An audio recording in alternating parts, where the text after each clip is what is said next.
When the alien woman said her planet had no men left, everyone in the room laughed. Everyone except me. Because I had seen the way her hands trembled when she said it. Not fear, not weakness, but restraint. As if she were holding back something enormous, something dangerous, something she had carried alone for far too long. And when her eyes finally found mine, across the diplomatic chamber of Station Helios, I understood something no one else did. She wasn't joking. She was choosing. Beginning. The last envoy from a dying world. First contact briefings never prepared you for moments like that. Station Helios was humanity's crown jewel in interstellar diplomacy, a rotating ring of alloy and glass suspended above a blue dwarf star, hosting dozens of species who had once considered humans barely more than clever animals. The air smelled faintly of ozone and recycled water. Translation drones hovered overhead, whispering meaning into our ears. I was there as a security consultant, not a diplomat. Former infantry, now attached to the United Terran Coalition as muscle with a conscience. My job was to stand quietly, watch for threats, and intervene only if things went catastrophically wrong. This felt different. The alien woman stood alone at the center of the chamber. She was tall, taller than most humans, with pale bronze skin marked by faint geometric patterns that shifted like slow-moving constellations. Her hair, if it could be called that, fell in thick white strands down her back. Her eyes were dark, almost black, but reflective, like deep water under starlight.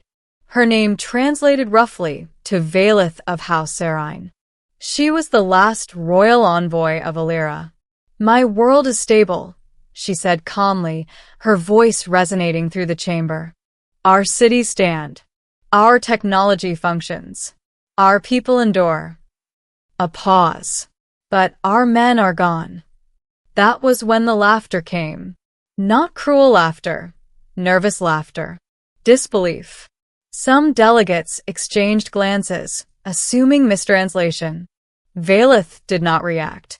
"Our species requires dual genetic harmonics to reproduce," she continued.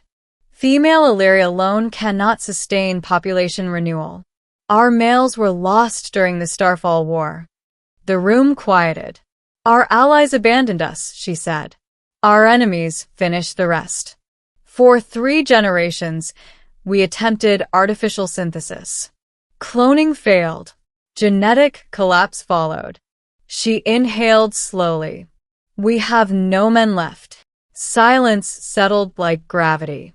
"And now," Valeth said, turning slightly, "I am here." The High Mediator cleared his throat. "Envoy Valeth, are you requesting?" "I am requesting a choice," she said. "A human." That was when her eyes found me. Not the diplomats. Not the genetic scientists. Me. A soldier in a dark uniform, standing against the wall. My stomach dropped. "I choose him," she said. Middle. Why humanity survived. The chamber erupted. Shouting. Objections. Emergency protocols lighting up in the air like ghostly holograms. Security forces shifted. I didn't move. Neither did Valeth. "On what grounds?" demanded one of the counselors. "He is unranked, unnoble, barely relevant." Valeth's gaze never left mine. "He is human. That is not sufficient." "It is everything," she said quietly. The session was suspended within minutes. I was escorted, politely but firmly, into a private consultation wing. Valeth followed, her steps measured, unhurried, as if she already knew the outcome. Once the doors sealed, I finally spoke. "You don't even know my name." "I do," she replied. "Elias Rook. Bournemouth side. Former infantry. Combat record marked by statistically irrational survival rates." I blinked. "You researched me." "I researched humanity," she said. "You simply embodied what I was searching for." She explained then. The Starfall War hadn't just destroyed Alira's population, it had broken something deeper. Their males had been protectors, stabilizers, emotional anchors. Without them, society had endured, but only barely. Our women lead, Valeth said. We rule. We fight. We survive. But we do not replenish. Humanity fascinated her species not because of our technology, but because of our contradictions. We are fragile, she said, yet we persist. Emotionally volatile, yet capable of loyalty beyond reason. Your men fight knowing they will die and do so anyway. She stepped closer. Our science predicts that human genetic compatibility is possible. But compatibility is not enough. We need choice, willingness. And you think I'd just leave everything? I asked. No, she said softly. I think you would consider it. She was right. That was the terrifying part. Over the following days, I was tested medically, psychologically, culturally. Valeth observed every session, never interfering, never defending me outright. But when counselors questioned my worth, she answered. When scientists doubted human resilience, she showed them footage. Wars we survived, worlds we rebuilt, people who refused extinction. And when they warned her of emotional risk, she simply said, extinction is worse. We spoke often, late into the station's artificial night. She told me about Alira's oceans, glowing with bioluminescent tides, about cities grown from crystal and bone, about loneliness shared by an entire species. And one night, standing beneath Helios' starlit observation ring, she said the truth aloud. If you say no, Valeth said, my people will fade within 2 centuries. I said nothing. I will not force you, she continued. But I chose you because you looked at me not as a ruler, but as a woman asking for help. That night, I dreamed of a planet I had never seen, and woke knowing I could never unsee it again. Ending. The first man of Alira. The council's final decision came a week later. They allowed the union. Under conditions. I would travel to Alira as a bonded consort, not a captive. My role would be symbolic at first, proof of concept, proof of hope. No guarantees. No coercion. Only choice. As our ship descended through Alira's atmosphere, I saw the planet for the first time.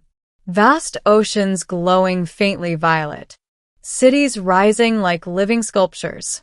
Millions of eyes watching from below. When we landed, the welcoming ceremony was silent. No cheers. No music. Just thousands of Aliri women standing in stillness, their markings dim, uncertain. Valeth stepped forward and took my hand.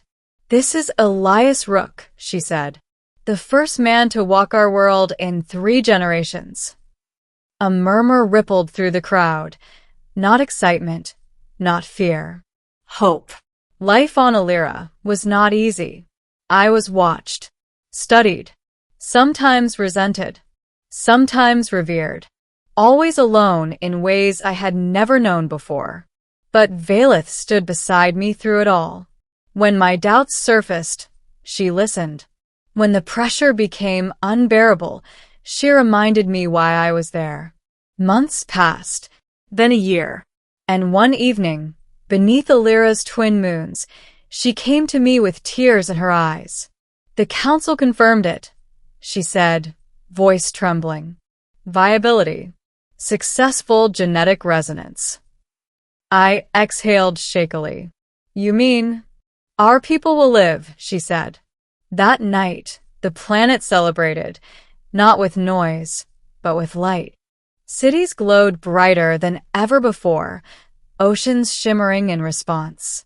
I stood with Valeth on a high balcony, overlooking it all. You didn't choose me because I was special, I said quietly. She shook her head. I chose you because you were willing. She turned to face me fully. My world had no men left, she said, until you chose us back. I kissed her then, not as a soldier, not as a symbol, but as a man who had found a reason larger than himself. And somewhere beneath our feet, a dying world began to breathe again. End of story.